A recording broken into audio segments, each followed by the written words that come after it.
2025년 12월 지금 시장을 보면요. 좀 고개를 갸웃하게 됩니다. 미 연준이 기준금리를 3.50%에서 3.75% 범위로 내렸잖아요. 돈을 풀겠다는 신호를 분명히 보낸 건데 이상하게 비트코인을 포함한 위험자산 시장은 오히려 꽁꽁 얼어붙고 있거든요. 비트코인만 봐도 사상 최고치가 126만 달러였는데 지금 8만 달러 중반까지 거의 30% 넘게 급락했고요. 보통 금리 내리면 자산 가격이 올라야 하는 거 아닌가요? 교과서랑 완전 반대로 가고 있어요. 저희가 뭔가 아주 중요한 걸 놓치고 있는 걸까요? 네, 바로 그 지점이 오늘 이야기의 핵심입니다. 많은 분들이 연준의 금리 인하라는 이 표면적인 현상에만 딱 집중하다 보니까 그 뒤에 있는 정책의 진짜 본질을 놓치고 있는 거죠. 지금 우리가 겪고 있는 건, 단순한 경기 순환이나 일시적인 조정, 이런 걸 넘어섭니다. 기존의 통합 패권, 그리고 자산을 평가하던 그 방식 자체가 근본적으로 재편되는 말 그대로 비선형적 변곡점에 서 있다고 봐야 해요. 오늘 분석은 연준 정책의 진짜 속내, 그리고 달러 패권에 보이지 않는 균열, 이 거대한 흐름 속에서 비트코인이 보내는 신호를 깊이 있게 파헤쳐보는 시간이 될 겁니다. 본격적인 이야기에 앞서 저희 분석은 참고용 정보 제공을 목적으로 합니다. 투자 판단의 최종 책임은 전적으로 투자자 본인에게 있다는 점을 명확히 말씀드립니다. 저희는 특정 자산에 대한 매수나 매도를 추천하지 않습니다. 좋습니다. 그럼 첫 번째 퍼즐 조각부터 한번 맞춰보죠. 연준이 월 400억 달러 규모로 단기 국채, 그러니까 T비를 사주겠다고 발표했을 때요. 시장은 이걸 QE 라이트, 그러니까 미니 양적 완화라고 해석하면서 엄청 좋아했잖아요. 네, 맞아요. 이제 다시 돈 푸는구나 하고 환호했죠. 그런데 막상 뚜껑을 열어보니까 시장을 밀어올리는 힘이 전혀 없어요. 이건 왜 그런 거죠? 그게 바로 시장의 가장 큰 착각이었습니다. 정책의 이름표만 보고 그 기술적인 내용을 들여다보지 않은 거죠. 우리가 흔히 아는 전통적인 양적 완화, QE라는 건요. 중앙은행이 10년물이나 30년물 같은 장기 국채를 대규모로 사들이는 방식이거든요. 아, 장기 채권요? 네, 이건 시장의 장기 금리를 직접적으로 눌러서 기업들이 더 싸게 돈을 빌려 투자하게 만들고 또 주택담보대출 금리를 낮춰서 부동산 시장을 부양하는 말 그대로 실물 경제 전반에 돈을 퍼붓는 효과를 노리는 정책입니다. 돈의 물줄기를 자산시장 쪽으로 그냥 직접 틀어버리는 거군요. 그런데 이번 T빌 매입은 그게 아니라는 말씀이시네요. 전혀 다릅니다. 이번 조치의 진짜 목적은 금융 배관을 수리하는 것에 가깝다고 봐야 해요. 유기적 대차 대조표 확대라는 어려운 말을 쓰긴 하는데요. 본질은 아주 간단합니다. 금융배관이요? 비유가 재미있네요. 그러니까 온 동네에 홍수처럼 물을 뿌리는 게 아니라 딱 막힌 하수구 하나 뚫어서 시스템이 멈추지 않게만 한다는 그런 뜻으로 들리는데요. 정확한 비유입니다. 집 전체를 리모델링하는 대공사가 아니고요. 당장 물이 새는 파이프 하나를 긴급 보수하는 작업인 거죠. 금융 시스템이라는 이 거대한 기계가 삐걱거리지 않고 최소한의 결제 기능이라도 유지할 수 있도록 그냥 기름칠을 해주는 기술적 조치일 뿐입니다.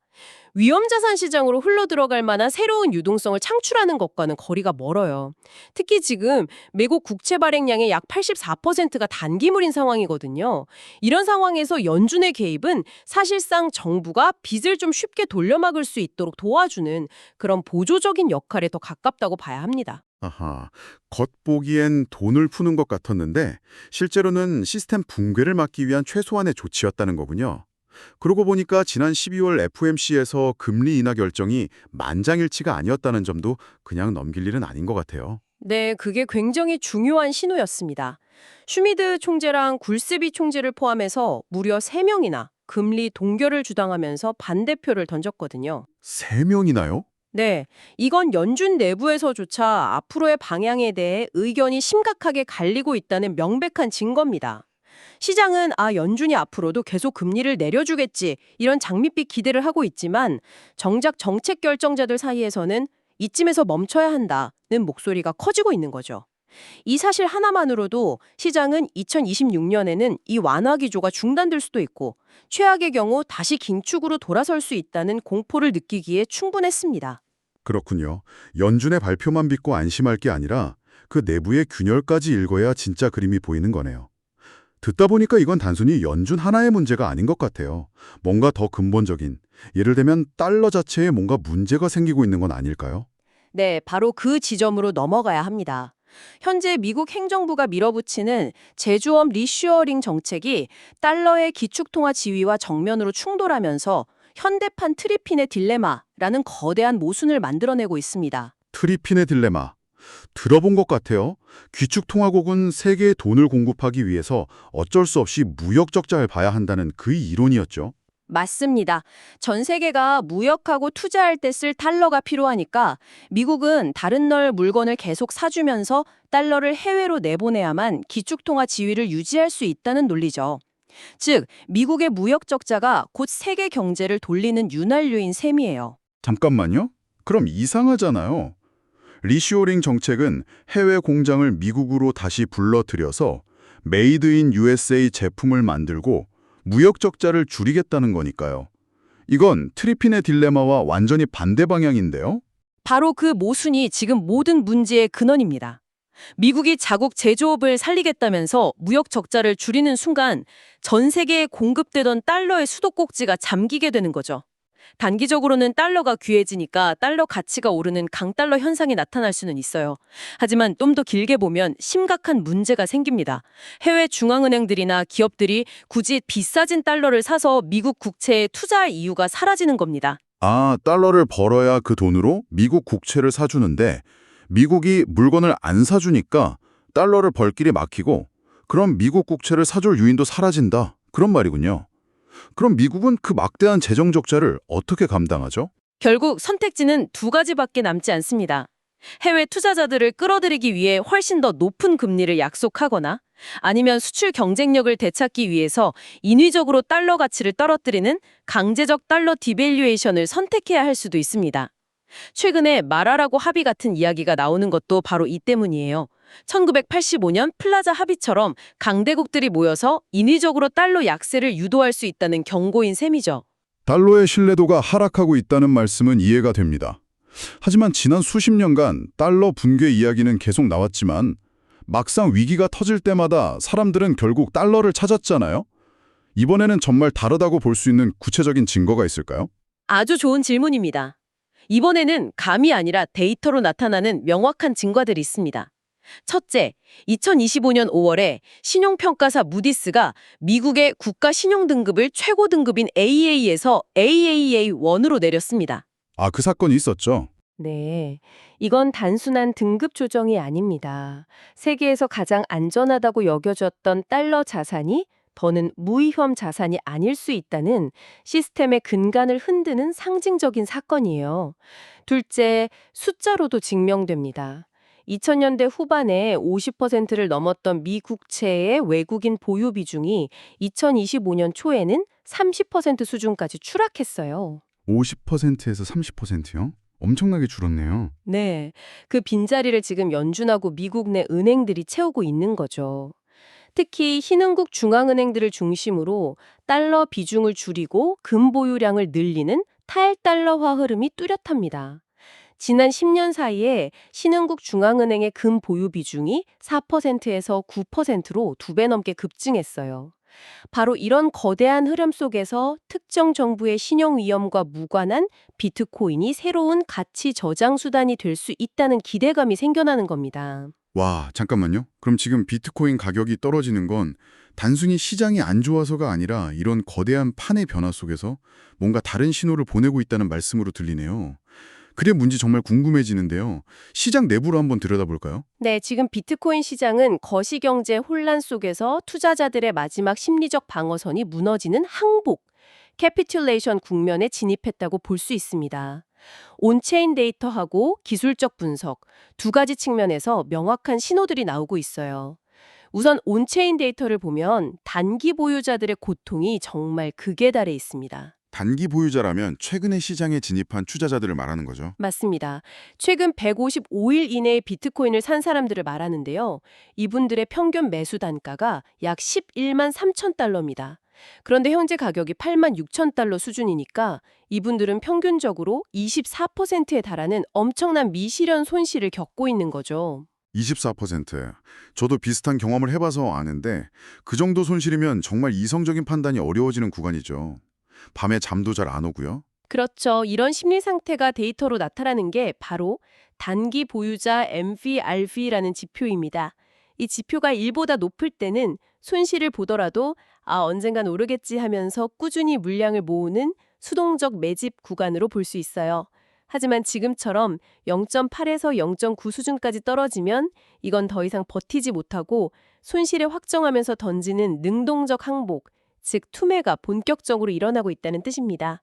반면에 155일 이상 보유한 장기 보유자들은요, 고점에서 약 12.4%의 물량을 팔아서 이익을 실현한 뒤에 현재 전체 공급량의 73%를 굳건히 지키면서 시장의 추가 하락을 막는 방파제 역할을 하고 있습니다. 다만 아직 이분들이 적극적으로 다시 사들이는 신호는 보이지 않고 있어요. 심리적으로는 거의 바닥이라는 거군요. 그럼 기술적 분석, 그러니까 차트상으로는 어떤가요?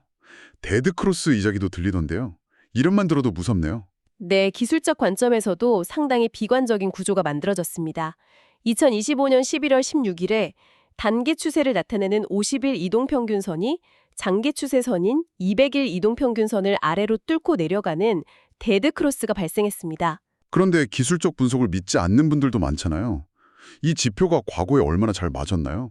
지금 이걸 우리가 심각하게 받아들여야 하는 특별한 이유가 있을까요? 물론 기술적 지표 하나만으로 미래를 예측할 순 없죠. 하지만 지금 상황의 특별한 이유는 비트코인이 나스닥 기술주하고 거의 똑같이 움직이는 고베타 위험 자산의 성격을 강하게 띠고 있기 때문입니다. 나스닥이 기침하면 비트코인은 독감에 걸리는 시기죠. 이런 상황에서 데드크로스가 발생했다는 건 비트코인 자체의 문제라기보다 거시경제 불안에 연동된 장기 하락 추세가 시작될 수 있다는 강력한 경고로 받아들여야 합니다. 현재 94,000달러가 강력한 저항선으로 작용하고 있고요. 피보나치 확장 모델에 따르면 1차 지지선은 74,000달러입니다. 만약 여기가 무너지면 200주 이동평균선이 있는 6만 달러 중반까지도 열어둬야 하는 상황입니다. 단기적인 그림은 정말 온통 경고등이 켜져 있는 것 같아서 암울하네요. 그런데 이런 폭풍 속에서도 가상자산 생태계라는 배 자체는 더 크고 튼튼하게 만들어지고 있다는 이야기도 들려요. 마치 두 개의 다른 세상 이야기 같아요. 맞습니다. 가격이라는 이 단기적인 변수와 생태계의 구조적인 성장을 반드시 분리해서 봐야 합니다. 가격 하락세와는 완전히 별개로 디지털 자산의 제도적 수용과 인프라 구축은 역사상 유례없는 속도로 진행되고 있습니다. 가장 상징적인 예가 바로 비트코인 현물 ETF죠.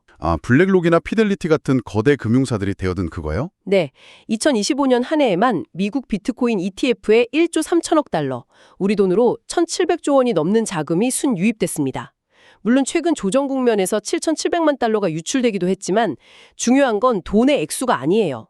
월가의 거인들이 시장에 들어오면서 비트코인을 디지털 금이라는 서사 안에 성공적으로 안착시켰다는 사실, 그게 핵심입니다. 이제 비트코인은 소수 마니아들의 자산이 아닌 제도권 포트폴리오의 일부로 인정받기 시작한 거죠. ETF 말고 또 주목할 만한 성장이 있다면요? 스테이블 코인의 조용한 혁명을 빼놓을 수 없습니다. 2025년에 스테이블 코인의 연간 거래 규모가 무려 9조 달러에 달합니다. 이게 페이팔 거래량의 5배가 넘고요. 전 세계 카드 결제를 책임지는 비자 네트워크의 절반에 육박하는 엄청난 규모입니다. 와, 비자 네트워크의 절반이라고요. 그건 더 이상 일부 암호화폐 투자자들만 쓰는 그런 니치한 시장이 아니네요. 사실상 새로운 글로벌 금융 인프라가 되고 있다는 뜻이잖아요? 바로 그겁니다. 이제 스테이블 코인은 국경 없는 즉각적인 송금과 결제의 표준으로 자리 잡고 있습니다. 그리고 이런 인프라 위에서 탈중앙화 금융, 즉 디파이의 총 예치 자산 TVL은 1,600억 달러를 넘어섰어요. 특히 여기서 주목해야 할 트렌드가 바로 RWA, 즉 실물 자산 토큰화입니다. RWA, 실물 자산 토큰화. 말이 좀 어려운데요. 이게 왜 그렇게 중요한가요? 가상자산 시장의 가장 큰 약점이 뭐였을까요? 바로 근본 없는 변동성이었잖아요. 그런데 RWA는 미국 국채처럼 안정적인 이자를 주는 자산이나 뉴욕의 빌딩 같은 실물 자산을 블록체인 위에서 코인처럼 거래할 수 있게 만듭니다. 전통금융의 안정성을 디지털 세상의 효율성과 결합시키는 일종의 금융교량 역할을 하는 셈이죠. 온도 파이낸스, 세큐리타이즈 같은 프로젝트들이 이 분야를 이끌고 있는데 현재 RWA가 디파이 전체 예치금의 34%를 차지할 정도로 급성장했습니다. 전통금융의 막대한 자금이 디지털 자산 시장으로 흘러들어올 수 있는 파이프라인이 건설되고 있는 겁니다. 정말 복잡한 상황이네요. 정리해보면 단기적으로는 거시경제 불안과 투자 심리 악화로 가격이 고통받고 있지만 장기적인 펀더멘탈과 인프라는 그 어느 때보다 강해지고 있는 역설적인 상황이군요. 이 모든 분석을 종합했을 때 앞으로 우리가 어떻게 이 시장을 바라봐야 할까요? 먼저 단기적으로 시장을 더 흔들 수 있는 잠재적인 글로벌 리스크부터 짚어야 합니다. 첫째는 일본은행 BOJ의 움직임입니다. 만약 일본이 예상보다 강하게 긴축으로 돌아선다면 지난 수십 년간 제로금리인 엔화를 빌려서 전 세계 자산에 투자했던 엔캐리 트레이드 자금이 청산될 수 있습니다. 이건 미국의 금리 인하 효과를 상쇄하고도 남을 만큼 거대한 충격이 될 수 있어요. 둘째는 미국 대선 이후의 규제 불확실성입니다. 트럼프 행정부가 들어서면 좀 우호적일 거라는 기대가 있지만 구체적인 규제안을 만드는 과정에서의 진통은 피할 수 없을 겁니다. 그렇다면 이런 단기적인 변수들을 넘어서 지금 우리가 살고 있는 이 시대를 더 큰 그림에서 어떻게 정의할 수 있을까요? 지금은 정부가 막대한 부채를 인플레이션을 통해 실질적으로 녹여버리는 금융 억압, 파이낸셜 리프레션의 시대에 진입하고 있다고 봐야 합니다. 금융억압. 단어가 좀 무섭게 들리는데요. 쉽게 설명해 주실 수 있나요? 쉽게 말해서 정부가 의도적으로 금리를 물가 상승률보다 낮게 유지해서 빚의 실질 가치를 떨어뜨리는 겁니다. 빚을 진 정부 입장에서는 가만히 앉아서 빚이 줄어드는 효과를 보지만 현금이나 채권을 들고 있는 국민들은 은행에 돈을 넣어둬도 실질적인 구매력이 계속 줄어들게 되는 거죠. 내 돈의 가치가 나도 모르게 녹아내리는 시대라는 뜻입니다. 이런 환경에서는 현금이나 장기 채권이 최악의 투자처가 될 수 있습니다. 그렇다면 이런 시대에 살아남기 위해서 투자자들은 어떤 신호를 기다리면서 방어적인 자세를 취해야 할까요? 추적해야 할 지표가 너무 많아서 혼란스러운데요. 딱 두세 가지만 꼽아주신다면 뭘 봐야 할까요? 아주 좋은 질문입니다. 모든 걸 다 볼 필요는 없고요.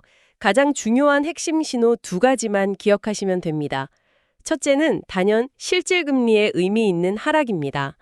내 은행 예금금리에서 물가 상승률을 뺐을 때 그 값이 플러스로 돌아서서 실제로 내 돈의 가치가 불어나는 게 느껴질 때 그때가 진짜 유동성이 풀리는 신호탄입니다. 둘째는 연준이 단기 국채가 아닌 장기 국채를 다시 사들이는지 여부입니다. 그건 연준이 단순한 100원 수리를 넘어서 경제 전체를 살리기 위해 본격적으로 움직이기 시작했다는 뜻이니까요. 이 두 가지 신호가 나타나기 전까지는 섣부른 낙관론을 경계해야 합니다. 마지막 질문입니다. 이 모든 고통스러운 과정 속에서 비트코인의 위상 혹은 그 정체성은 어떻게 변하게 될까요? 현재 비트코인이 겪는 이 조정은요, 나스닥과 함께 움직이는 유사 기술주의 모습에서 벗어나서 달러 가치 하락에 대한 진정한 보험인 순수한 디지털 금, 퓨어 디지털 골드로 거듭나기 위한 필연적인 성장통이라고 봅니다. 장기적으로 달러의 실질 가치가 하락하고 국가 부채 위기가 심화될수록 그 어떤 정부나 중앙은행도 통제할 수 없는 비트코인의 알고리즘에 기반한 희소성은 더욱 빛을 발하게 될 겁니다. 오늘 분석을 종합해 보겠습니다. 연준의 금리 인하라는 단순한 뉴스 헤드라인에 기뻐하거나 슬퍼하기보다는 그 뒤에 숨겨진 글로벌 통화 질서의 구조적인 균열과 디지털 인프라의 근본적인 성장에 주목해야 한다는 말씀이셨습니다. 지금 시장 참여자들에게 가장 필요한 것은 단기적인 가격 변동에 흔들리지 않고 거대한 흐름을 읽어내는 전략적 인내가 아닐까 싶네요. 맞습니다. 마지막으로 생각해 볼 질문을 하나 던져드리고 싶습니다. 지금 우리가 겪는 이 혼란은 단순히 시장이 하락하는 현상이 아니라 새로운 부의 질서가 만들어지기 전에 진통일 수 있습니다. 다가올 금융 억압의 시대에서 당신 자산의 구매력을 지켜줄 진정한 가치 저장 수단은 과연 무엇일까요? 어쩌면 그 새로운 질서의 중심에 비트코인과 금, 그리고 강력한 현금 흐름을 창출하는 리쇼어링 수혜 기업들이 나란히 서게 될지도 모릅니다. 다시 한번 말씀드리지만 투자 판단의 최종 책임은 투자자 본인에게 있다는 점을 명확히 말씀드립니다. 저희는 단순 참고용 정보나 분석을 제공할 뿐 특정 종목이나 섹터에 대해 매수나 매도를 절대 추천하는 것이 아닙니다. 항상 여러분의 성공 투자를 기원합니다. 내용이 좋으셨다면 구독, 좋아요 부탁합니다.